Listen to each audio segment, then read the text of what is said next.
오늘은 뱀과 사탄에게 내리신 저주, 뱀과 사탄에게 내리신 저주 이라는 제목으로 말씀을 상고합니다. 이제 앞절에서 사람은 하나님께 죄를 졌습니다. 죄가 뭐냐? 하나님의 명령에 불순종하는 것이 죄고, 그것이 곧 불법입니다. 그것이 곧 불신이에요. 그것이 바로 악이라는 겁니다. 이렇게 하나님 명령을 거역하고 법을 어기고 또 하나님 안 믿고 사탄 말을 믿고, 그래서 하지 말아야 될 일, 바로 악을 저질렀어요. 그러면 그 결과가 어떻게 되느냐? 바로 이제 하나님은 공의로 다스리게 됩니다. 공의라는 것은 모두에게 똑같은 그런 의의 법으로 하나님이 처단할 수밖에 없어요. 그래서 이제 벌을 내리시는데 제일 먼저 뱀에게 내리시고, 그 다음에 사탄에게 내리시고, 그 다음에 여자에게 내리시고, 그 다음에 남자에게 내리시고. 그래서 이 벌이 하나님께서 한 번 선언하신 후부터 지금까지 변함이 없어요. 똑같습니다. 뱀도 똑같은 저주에, 또 사탄도 여자도 남자도 다 한 번 내리신 저주는 똑같아요. 그러나 여기에 다른 게 있어요. 죄의 경중을 가리십니다. 그래서 사탄 같은 경우는 이건 의도적인 범죄, 아주 처음부터 마음을 먹고 일부러 그렇게 죄를 진 거예요. 그걸 고의범죄라고 그래요. 그런 경우에는 용서가 없습니다. 그런데 사람에게는 사탄과 다르게 저주를 내리셨다가 이제 용서를 하셔요. 왜냐? 우발적인 범죄.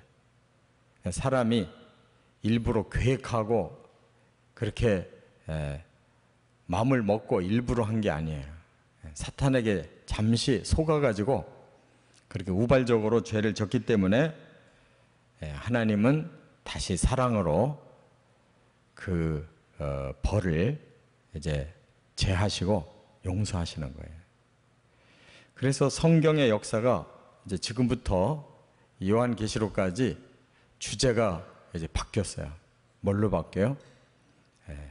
심판과 구원, 이걸로 주제가 바뀌어요.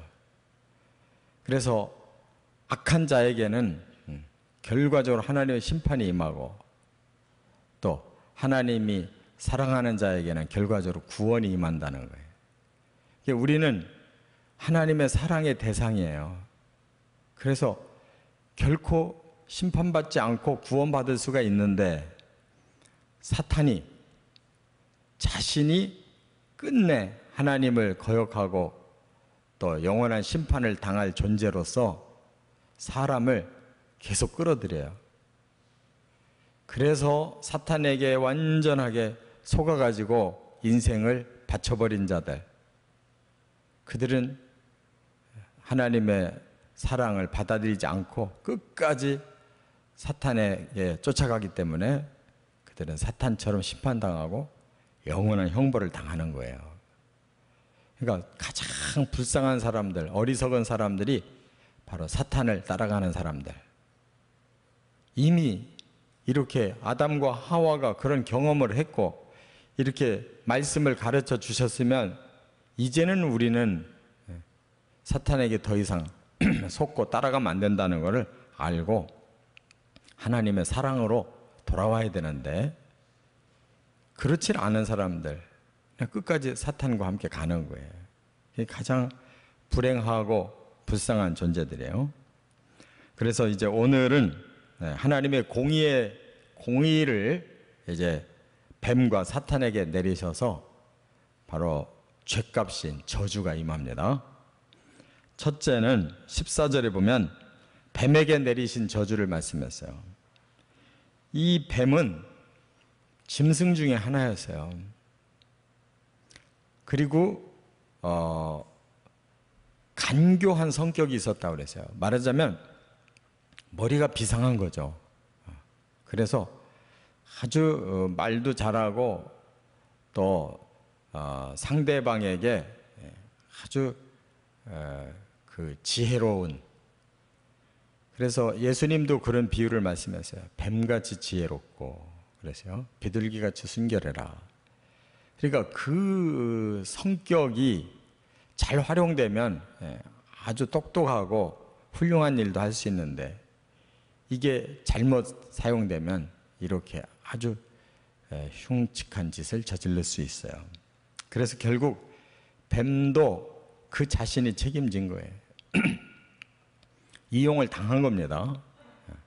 그 간교함을 사탄이 이용해버리는데 거기에 빠졌어요. 그래서 받은 저주가 뭐냐? 배로 다니고 흙을 먹을 것이다. 그래서 그 말은 뭐냐면, 이 모든 생명체는 이 흙에서부터 다 기반을 둡니다. 그런데 흙보다 하늘을 향한 것이 고등한 거예요. 그래서 이 흙에 붙어서 사는 짐승들이 가장 천한 짐승이에요. 그리고 가장 불행한 짐승들이에요. 하늘을 향해야 되는데 이 뱀은 땅만 향해서 살아요. 철저하게 땅에 붙어서. 그렇기 때문에 그건 뭘 말하는 거냐? 우리 사람은 하늘을 향해 살잖아요.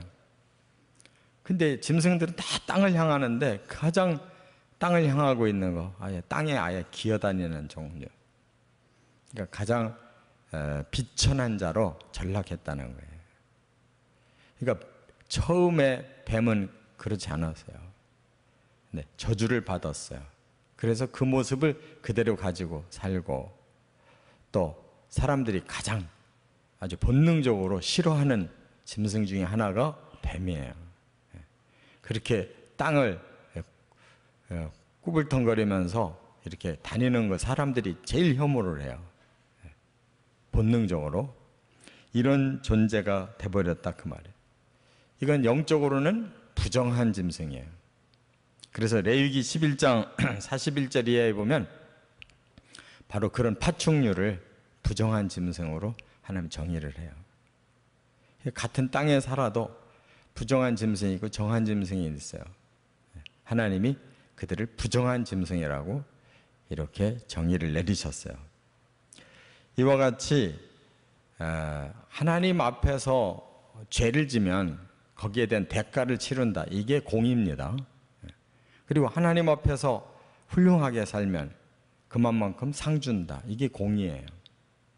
근데 여기에서 한 가지 우리가 조금 더 깊이 들어가 봐야 될 말씀이 있는데 14절에 뭐라고 그랬냐면, 모든 가축과 들의 모든 짐승보다 더욱 저주를 받아 그랬어요.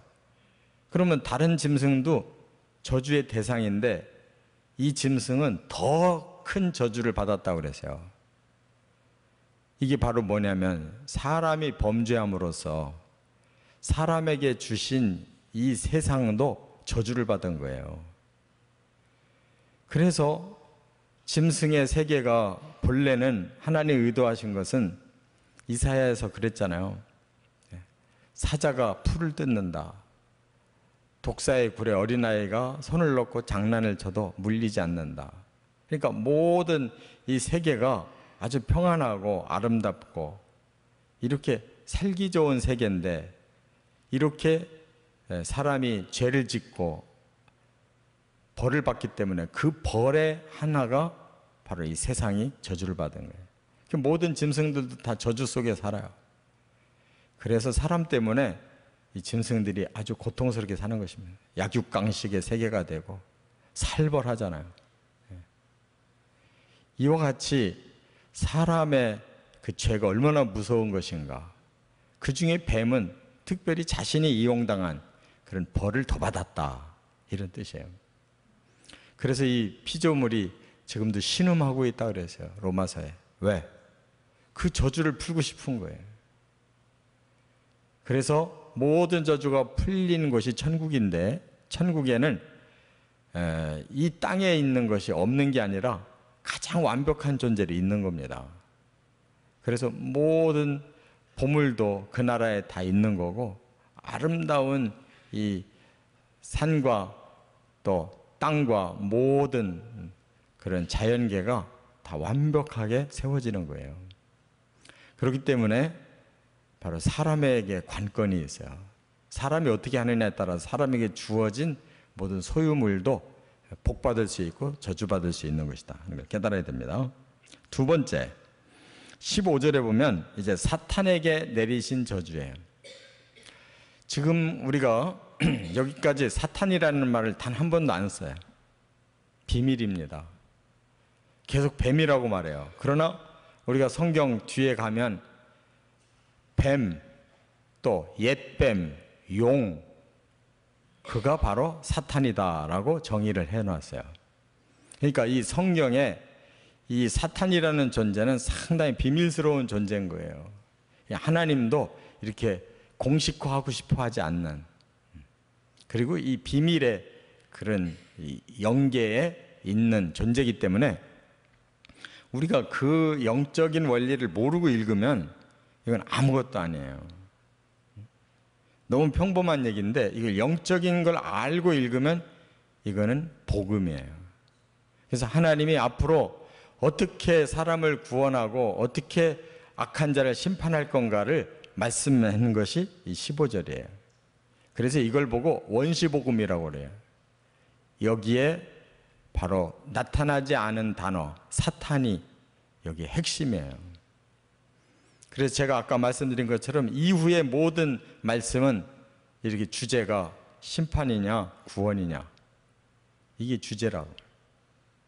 오늘 본문에 바로 그걸 결정적으로 말하고 있어요. 여기 15절에 그랬죠. 내가 너로 여자와 원수가 되게 하고, 여기서 너는 바로 사탄이라고 하는 걸 알아야 돼요. 사탄과 여자는 원수예요. 이 말은 이 여자는 직접적으로는 하와를 말하지만 하와는 모든 인류의 조상이에요. 그래서 하와라는 이름 자체가 뭐냐면 모든 산자의 어미다, 그런 뜻이에요. 그러니까 인류를 말하는 거예요. 사탄과 인류는 영원히 원수예요. 하나님의 사랑을 바로 사탄이 이렇게 사람에게 거짓 것을 심어가지고 그 사랑의 관계를 깨뜨리고 하나님께는 대적하고 사람을 불행하게 만든 이런 하나님께도 원수, 사람에게도 원수, 이게 바로 사탄이라는 존재고, 그 다음에 내 후손도 여자의 후손과 원수가 되게 하리니, 이것은 대대로 그렇다는 뜻이에요. 후손과 후손들도 원수지간이다. 그러니까 이건 영원히 원수예요. 사탄과는 친하면 안 돼요. 근데 원수에게 속아가지고 원수가 하나님의 원수기 때문에 영원히 심판받는 거기에 사람이 끌려간다는 게 얼마나 어리석고 불행한 일이에요. 원수인데. 그 다음에 여자의 후손은 네 머리를 상하게 하고 너는 그의 발꿈치를 상하게 할 것이니라 그랬어요. 근데 여기에서 여자의 후손이라는 말이 단수로 쓰여 있어요. 단수. 그러니까 여자의 후손들 그래야 되잖아요. 여자의 후손들, 그 인류예요. 그런데 여자의 후손하면 딱 단수로 썼다고 하면 성경에는 단 1회가 나와요. 그게 바로 이사야 7장 14절에 처녀가 잉태하여 아들을 낳을 것이요 그 이름을 임마누엘이라 하리라 그랬어요. 임마누엘이라는 것은 하나님이 사람과 함께 있다는 뜻이에요. 그러니까 하나님께서 처녀를 통해서 사람으로 잉태해서 사람과 함께 있을 것이다. 그게 바로 그리스도가 성육신 하신 것을 예언한 말씀이고, 바로 복음서에 예수님이 그렇게 태어나셨고, 요한복음에 바로 1장에 태초에 말씀이 계셨고 그 말씀이 하나님이셨고 그분이 육을 입고 이 땅에 오셔서 사람들에게 빛을 주러 오셨다. 이렇게 여자의 후손을 정의했어요. 그러니까 그 여자의 후손인 그리스도가 바로 인류를 구원하러 오시는데 이제 싸움이 있다는 거예요. 사탄과 여자의 후손이 싸워요. 근데 여자의 후손은 사탄의 머리를 밟을 것이고 사탄은 여자의 후손의 발꿈치를 물을 것이다 그랬어요. 그러니까 뱀이 달려들어봐야 발꿈치밖에 못 물잖아요. 그러나 여자의 후손 그리스도는 뱀의 머리를 밟을 수 있잖아요. 그 결과가 어떻게 되겠어요? 사탄은 멸망하게 되고 그리스도는 잠시 상함을 입지만 결과적으로는 그걸 이기고 승리한다는 뜻이잖아요. 그래서 사탄이 여자의 후손에게 주는 발꿈치의 상함은 십자가를 말하는 거예요. 사탄은 하나님의 그 구원 계획을 잘 몰랐어요. 비밀로 하나님이 하셨기 때문에 그래서 십자가에 죽게만 하면 끝날 줄 알았는데 오히려 십자가에 죽임으로써 사탄은 발목 잡힌 거예요. 모든 인류의 죄를 해결해버린 결과가 됐기 때문에 사탄은 인류를 사로잡을 수가 없는 거예요. 죄가 해결됐기 때문에 그들을 사로잡을 수가 없어요. 자유인이 돼버렸어요. 그래서 오히려 그리스도에게 사탄이 발목 잡히고 심판을 당하는 거예요. 이걸 보고 원시복음이라고 하고 이대로 지금 구속사의 그 진행이 이루어져 가고 있고 2000년 전에 예수님이 그대로 오셨고 이제 예수님이 곧 다시 오신다고 할 때 그때 이제 최후 사탄의 머리를 밟는 마지막 심판이 온다 그 말이에요. 할렐루야. 이렇게 하나님의 계획은 분명합니다. 이게 바로 구원 계획이에요. 사탄에 대한 심판 계획. 이것이 나머지 성경 전체의 주제로 흐르고 있어요. 그런데 우리가 이걸 구별 못하면 심판받을 사탄을 따라가는 사람들 결국 지옥에 가는 거예요. 하나님의 그 구원의 계획을 알고 따라가는 사람들 그리스도를 믿고 따라가면 결국 승리를 하는 거예요. 영원한 생명을 누리는 것입니다. 이렇게 하나님은 공의의 하나님, 사랑의 하나님이에요. 그래서 이 14절 15절에는 하나님의 속성이 완벽하게 나왔어요. 분명히 하나님은 공의로운 하나님이에요.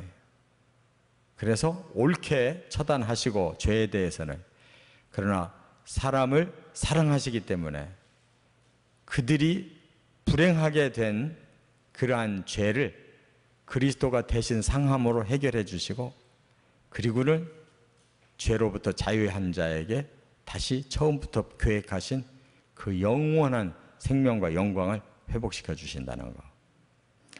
이 사랑의 복음을 우리가 확실하게 성경 전체에서 깨닫고 반드시 그 구원에 참여하시기를 주의 이름으로 축원합니다.